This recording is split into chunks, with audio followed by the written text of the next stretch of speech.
ጀነራል ምግባይ ሃይለ ንዝኹነታት ተመልኪቱ ዝበሎ ነገር ኣዝዩ ዝደንጎየ ጻውዒት ህወሓት ካብ ታሪኻዊ ጌጋን ምምላስ ተፈጥረ ዕድልን ኣብ ራያ ግንባር ዝፈረሰ ሰራዊት ብልጽግና እዝን ምጽጋን ዝተገብረ ደብዳብ ድሮንን ሰራዊት ሱዳን ዋና ከተማ ምዕራብ ዳርፉር ዝኾነት ከተማ አልጀኒና ከቆጻጸር ጫፍ በፂሑ ኣሎ ዝተኸበረ ሰላምታና ኣብ ዘለኹም ተመኒና ክቡራት ተኸታተልቲ መደብና ዜናታት ዝዕለት በርእሰ ዜና ፈሊምና ናብ ዝርዝሮም ከነስግረኩም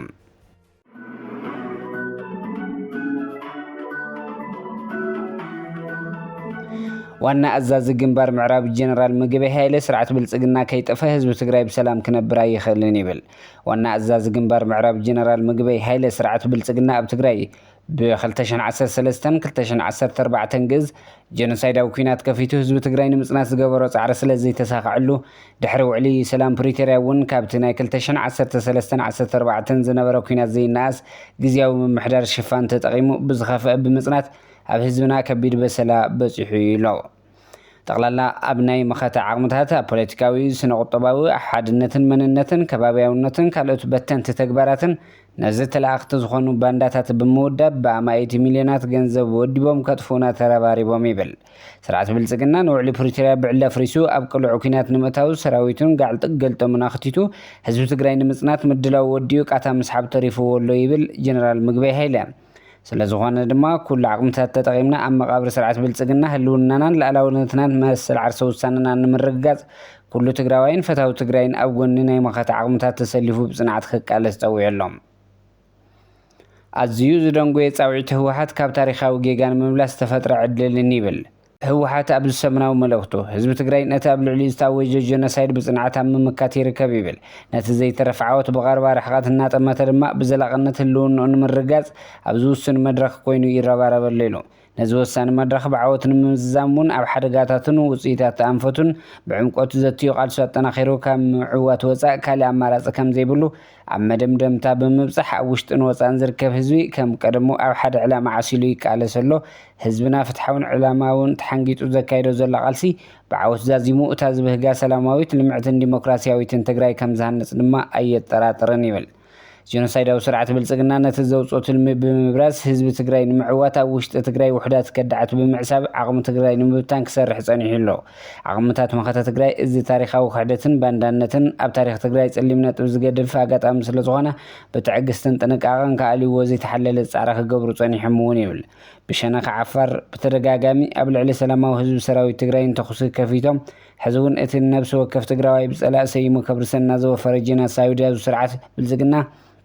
ኣብቲ ክኸፍቶ ዝህንደድ ዘሎ ካልእ ዙር ድማዊ ኩናት ቅድሚ ኣምሪሑ ክጥጥቖም መዝሕሊ ዓረር ክገብሮም ኣዋፊሮም ይርከብ እዚ ድማ ኣካል እቲ ጀኖሳይዳዊ ስርዓት ብልጽግና ብዝተፈላለየ መልክዕ ህዝብና ንምብራስ ዝሓዞ ትልሚ ይብል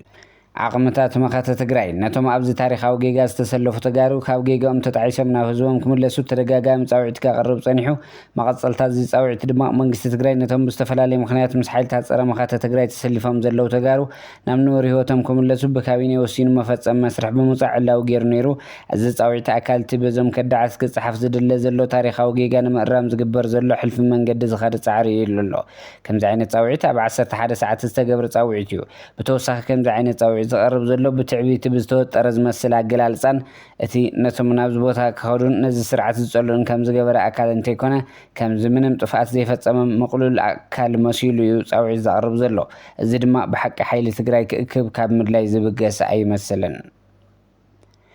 ኣብ ራያ ግንባር ሰራዊት ብልጽግና እዝን ምጽጋን ዝተገብረ ደብዳብ ድሮንን ኣብ ግንባር ራያ ኣብ ድፋዕ ዝነበረ ሓይሊ ምፍራሱ ስዒቡ ስርዓት ብልጽግና ናብ ሰራዊት ትግራይ ደብዳብ ድሮን ኣብፂሑ ኣሎ እቲ ዝፈረሰ ሰራዊት ንምጽጋን ናይ ሰሜን ምብራቕ እዚ ሓላፊ ኣሰፋ ቸኮል ዝተባሃለ ኣዛዚ ራያ ቆቦ በፂሑ ነይሩ ድሓር ሰወልዲ ሓሊፉ ሓዲሩ ተባሂሉ ምኽንያቱ መፍረሲኡ ድማ ኣብ ሁርማት ዝተባሃለ ወታደራዊ ካምፒ ዘይምርዳእ ስለ ዝነበረ ምዃኑ ንሰለስተ ወታደራት ብልጽግና ሕልፈት ዝኾነ ጎንፂ ብምልዓሉን እዩ ብልጽግና እዚ ንምክሓስ ኣብ ልዕሊ ሰራዊት ትግራይ ናይ ድሮን መጥቃዕቲ ፈጺሙ ጥምረት ሓይልታት ዘሰንበዶ ስርዓት ብልጽግና ሕዚ እውን ልዑል ጥንቃቐ ዝሓትት እዋን ኣለና